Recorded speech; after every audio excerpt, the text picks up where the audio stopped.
Meet Leo. If there was an award for Class Clown of the Year, Leo would have a shelf full of them. He lived for the laugh, the gasp, the double take. His pranks were legendary, never mean, but always memorable. Like the time he replaced all the chalk with white chocolate, or when he programmed the school bell to play circus music. For Leo, school was a stage, and every day was a performance. Then Sam arrived. Sam was the new kid, the kind who seemed to want to blend into the wallpaper. He was quiet, a little shy, and had a talent for tripping over his own feet. On his very first day, while navigating the treacherous terrain of the classroom aisle, Sam's backpack snagged on a chair. Books, papers, and a half-eaten apple went flying, creating a small avalanche of chaos. Leo saw an opportunity. He was a comedian, and this was a perfect setup. Quick as a flash, he made a loud boing sound effect just as Sam's lunchbox lid popped open. The whole class erupted in laughter. It wasn't malicious, just classic Leo timing. But as the laughter subsided, Leo caught a glimpse of Sam's face. It was bright red, a mixture of embarrassment and disappointment. For a split second, Leo felt a pang of something he couldn't quite name. But then the bell rang, and the moment was gone. The next day in science class, their teacher, Miss Enya, announced the annual school science fair. And this year, she said with a twinkle in her eye, "I'll be choosing your partners." A collective groan filled the room. Miss Enya's pairings were notorious. She had a sixth sense for putting the most unlikely students together. Leo crossed his fingers, hoping for anyone but. "And our final pair," Miss Enya declared, "will be Leo and Sam." Leo's head hit the desk with a soft thud. Sam, the kid who could trip on a flat surface. How were they supposed to win anything? Sam, on the other hand, looked even more terrified, as if he'd just been partnered with a live tiger. This was going to be a disaster. Their first brainstorming session was awkward. Leo suggested a prank-based project, like an exploding pen or a remote-controlled whoopee cushion. Sam just shook his head, muttering something about a volcano. "A volcano?" Leo scoffed. "That's so. 5th grade. It's been done a million times, but it's a classic," Sam said quietly, pushing his glasses up his nose. "And I have some ideas to make it different." Leo sighed. He was stuck. A boring old volcano with the clumsiest kid in school. Fine.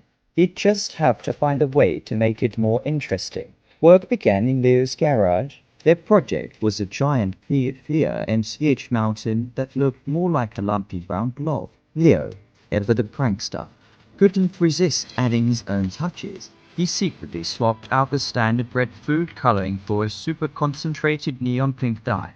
Then, he decided the baking soda and vinegar reaction needed more lead. While Sam was carefully measuring the vinegar, Leo dumped an entire container of glitter into the baking soda mixture.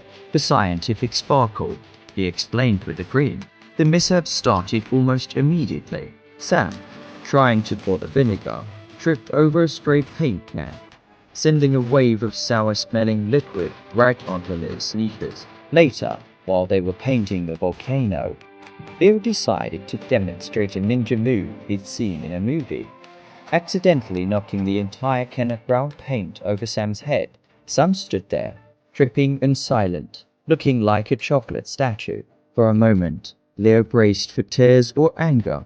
Instead, Sam slowly blinked, a small smile creeping onto his face. "Well," he said, "at least it's an even coat." Leo blinked, surprised. Then he started to laugh, a real, genuine laugh, not the one he used for his pranks. Sam joined in, and soon they were both howling with laughter, covered in paint and smelling like a salad. In that moment, Leo realized something. Sam wasn't just clumsy, he was also surprisingly resilient. And maybe, just maybe, a little bit funny. The day of the science fair arrived.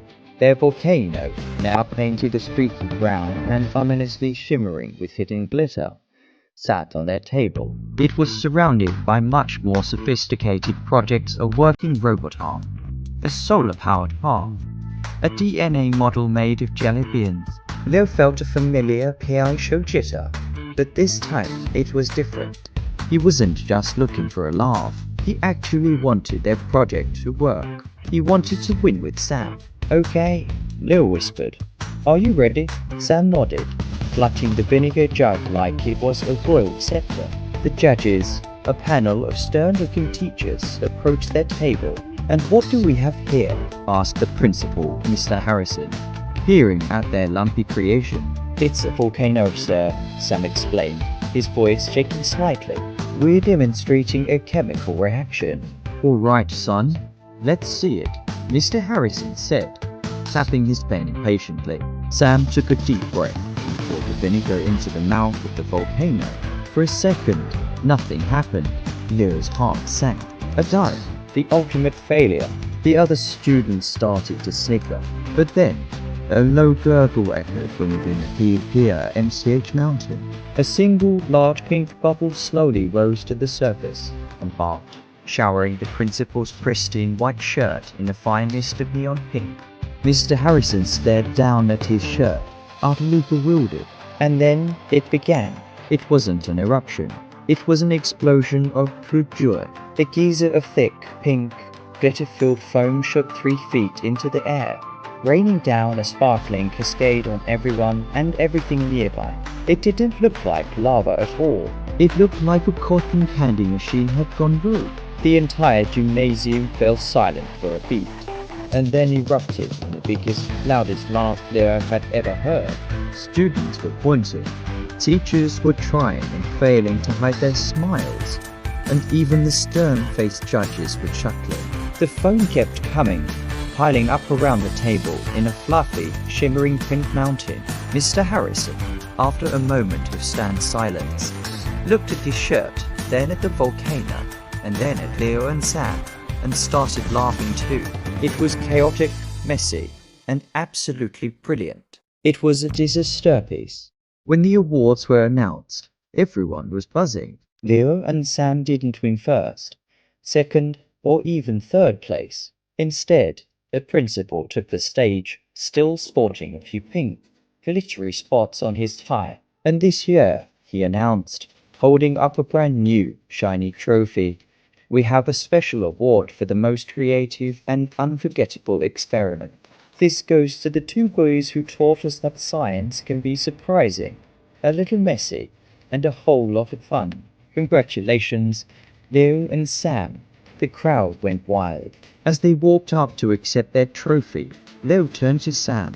"You know," he said, "I thought you were just clumsy." "But you're actually kind of a genius," Sam grinned, his shyness completely gone, replaced by a confident glow. "And I thought you were just a prankster," he replied.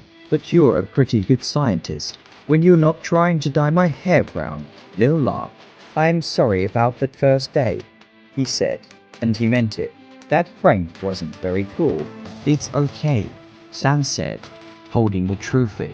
"This is way better." From that day on, Leo and Sam were inseparable. They realized that the best laughs came not from pranks played on people, but from adventures shared with them. They learned that kindness was the secret ingredient that could turn a simple experiment into something spectacular, and that the best partnerships are often the most unexpected ones. And as they walked out of the gym, trophy in hand, they were already planning their next project, one that would be bigger, better, and even more glittering. Thanks for watching. If you enjoyed this story, don't forget to like, subscribe, and hit that notification bell so you don't miss our next video. See you next time.